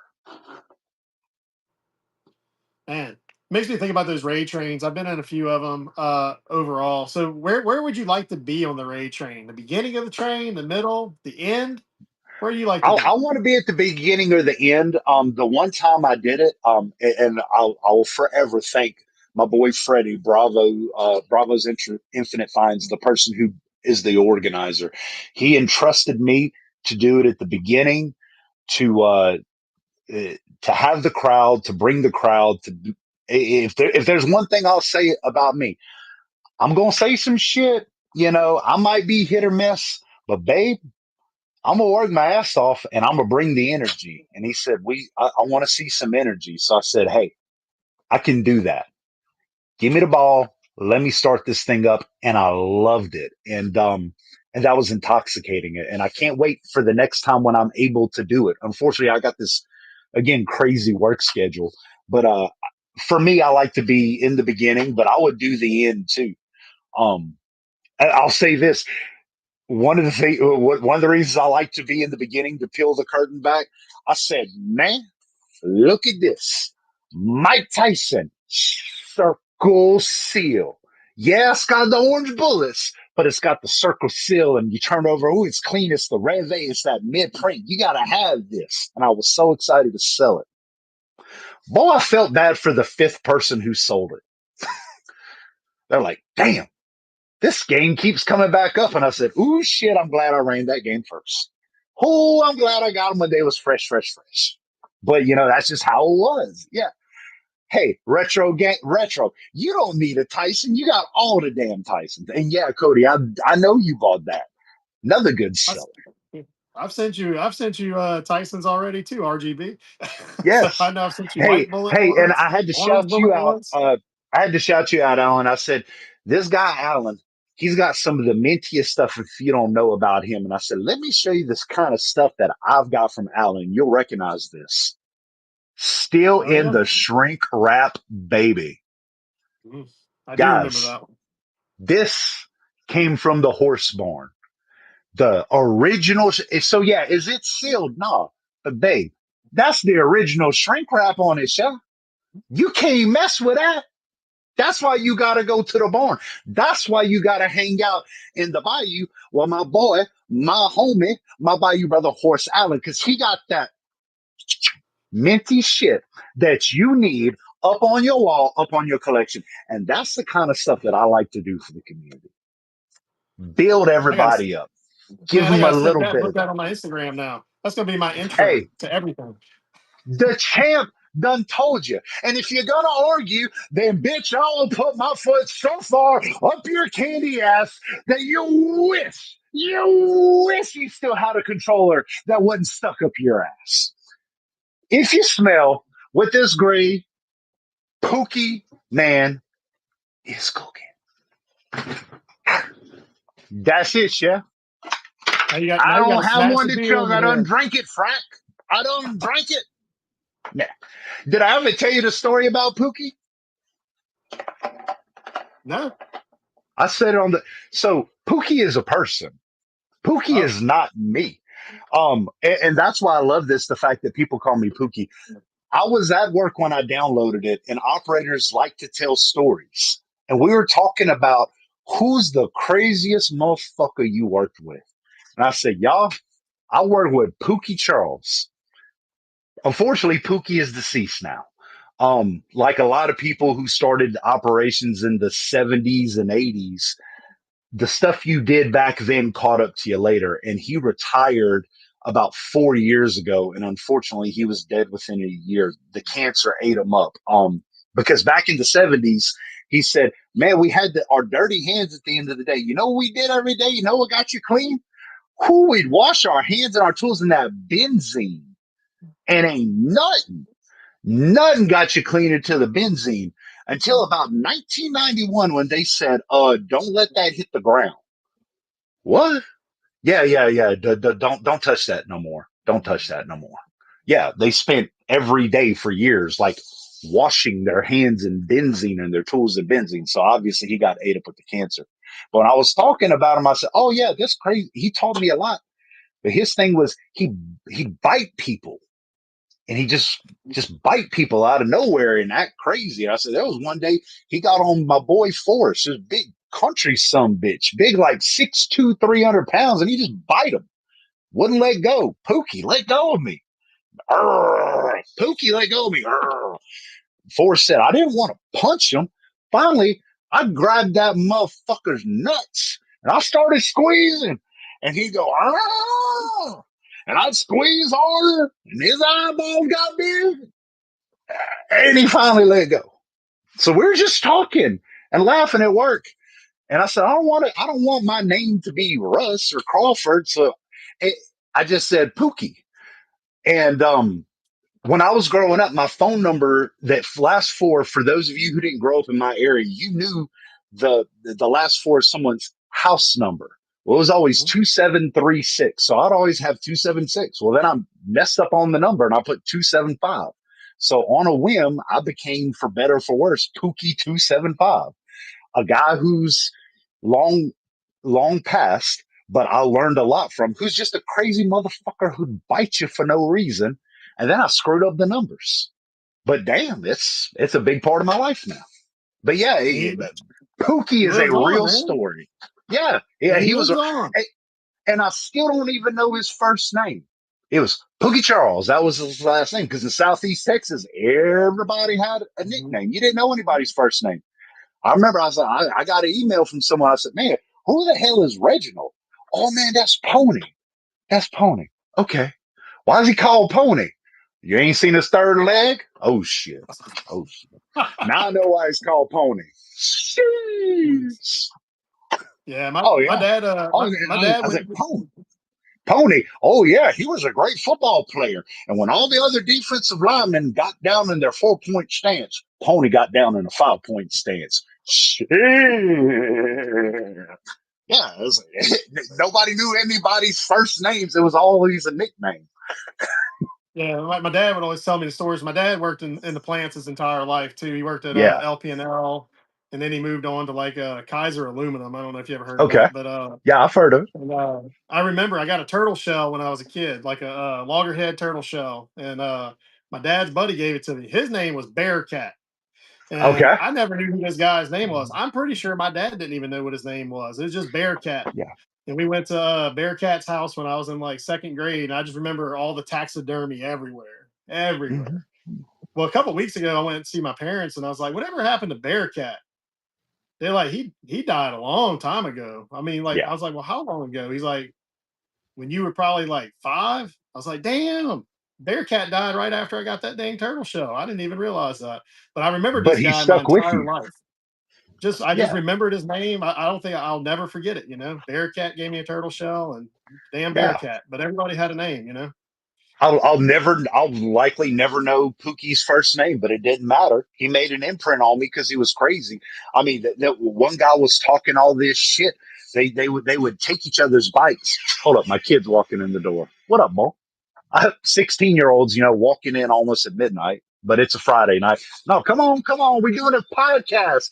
Come on, boy. How you doing? How you doing? All right. You chilling. All right. But yeah, we take each other's bikes and spray paint them pink. Oh, pink. Oh, motherfucker, you ain't gonna do that to my bike. Next thing you know, Pookie done stole his bike and got a scissor lift and he hung it from the top of the tower. Oh man, you're gonna do that to me. Next thing you know, Pookie spearheads taking somebody, duct taping in the chair and stripping him down to his SpongeBob boxers. No, Pookie did not have rabies, frack, but he was and Pookie was like 5'3". He's 5'3". He was not real tall, but just crazy, crazy dude. I learned a lot from.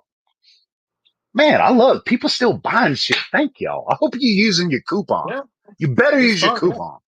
Yeah, man, we've never done a 10% off like that before. I was like, hell, Pookie's I coming on. like We, it. we need to do something. So let's do something. So Yeah, and the minimal save that shipping too. I money. never did that either. So new I stuff. like that. We'll try You it know, out. one thing I've thought about doing.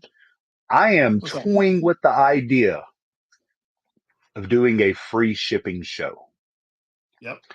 I am. I've been talking to somebody who I think they're.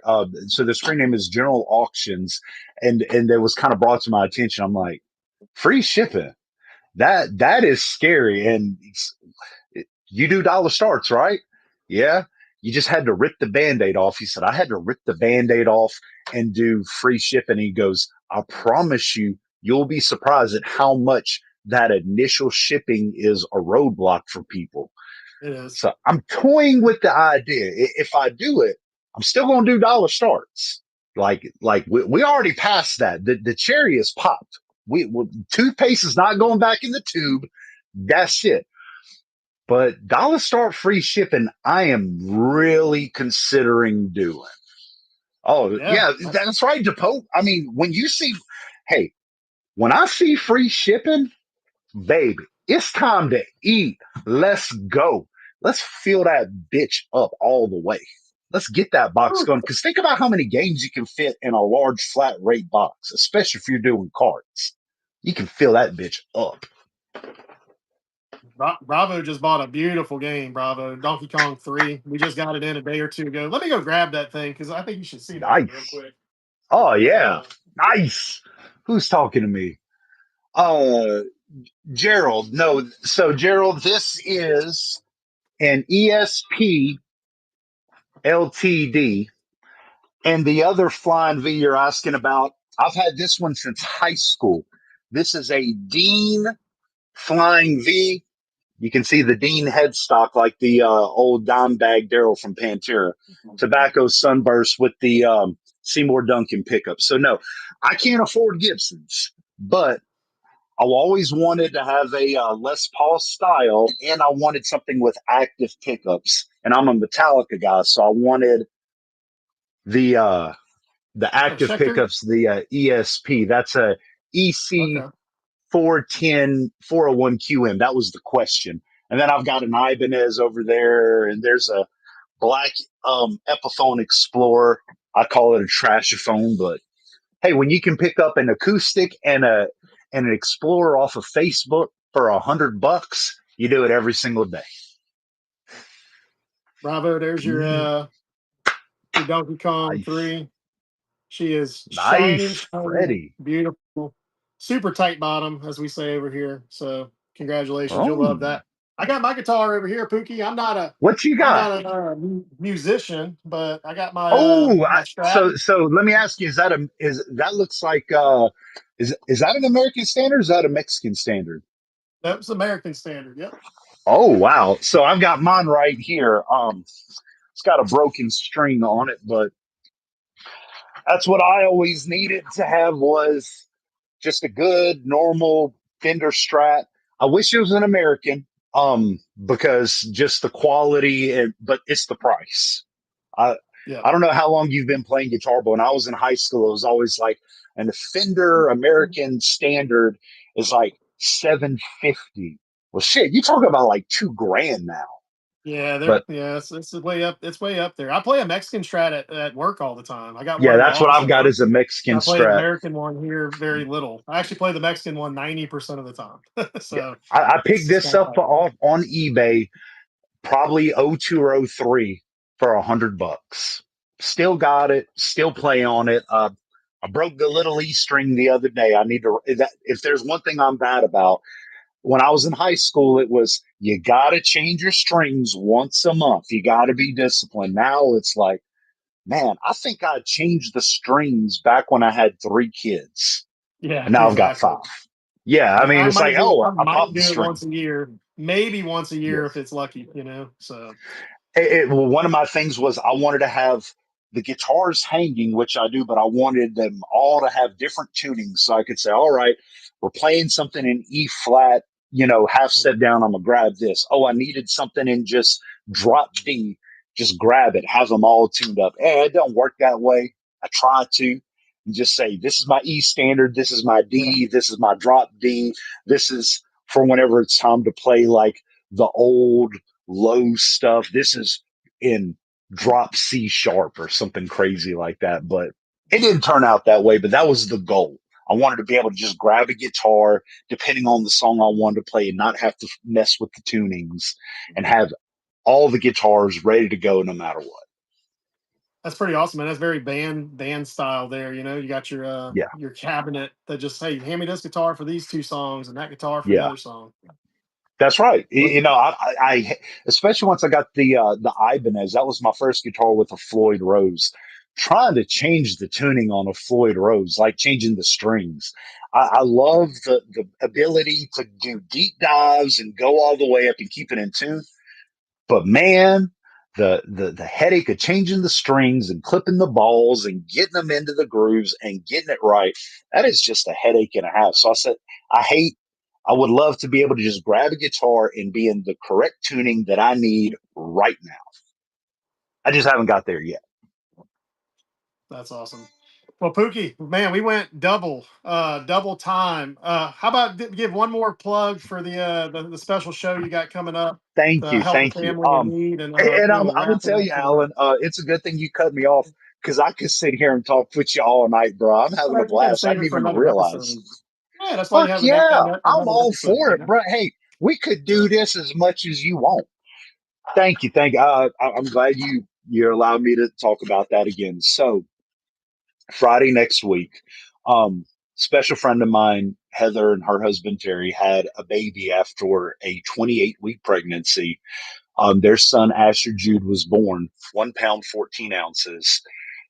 Had to be met a helicopter flight from Alexandria, New Orleans. They are staying on in New Orleans while their child gets big enough, hopefully, to be able to have open heart surgery, which is a very scary thing to even say. But they are have a lot of costs going on staying in New Orleans hotels. If you've ever been there, it is very, very expensive. There are a lot of hotel taxes. It's just not cheap. So this upcoming Friday next week, my show at 10 a.m. It's going to be half normal, half charity show because I'm going to be raising money, but I don't, I'm not also not going to be a Debbie Downer. But we're going to have a show. All tips are going to be going to their expenses while staying in a hotel in New Orleans. I am going to be donating and running for a dollar because I ain't got no damn sense. I'm a degenerate. I'm going to be running this Silent Hill Homecoming for the PS3 Perfect 10 CGC A++, donating every single cent of it. I am going to be donating at least one console, one handheld. Our good friend Alan has donated Resident Evil. No, Resident Evil 2 was purchased by Italian. Alan is going to be donating Twilight Princess CIB for the GameCube. I can't thank them enough.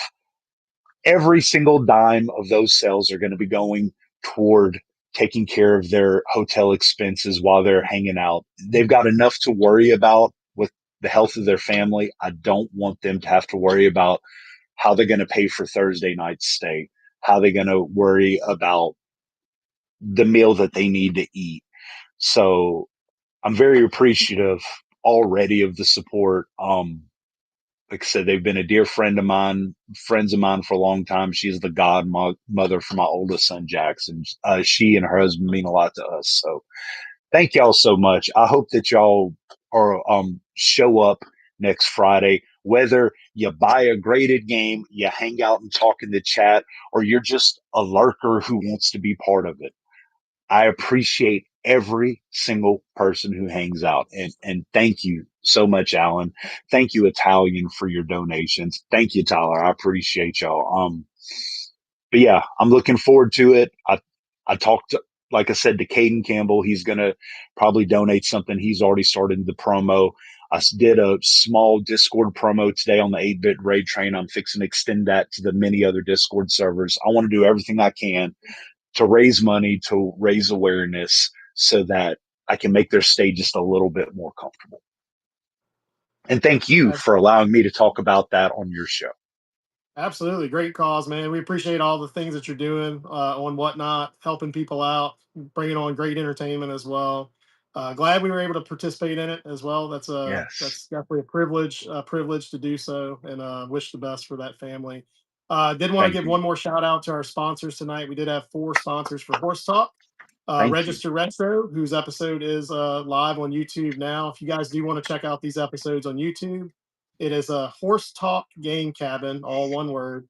We had Register Retro. We had Just Thrifting, third week in a row, or third show in a row. Just Thrifting is sponsored. Graham B, a new sponsor. And there was one other one, Spider, with his second sponsorship of Horse Talk. Thank y'all so much to the sponsorships. We could do the show without them, but it's more fun with them. Honestly, I just send you guys something really cool anyway, if you do sponsor. So appreciate all that.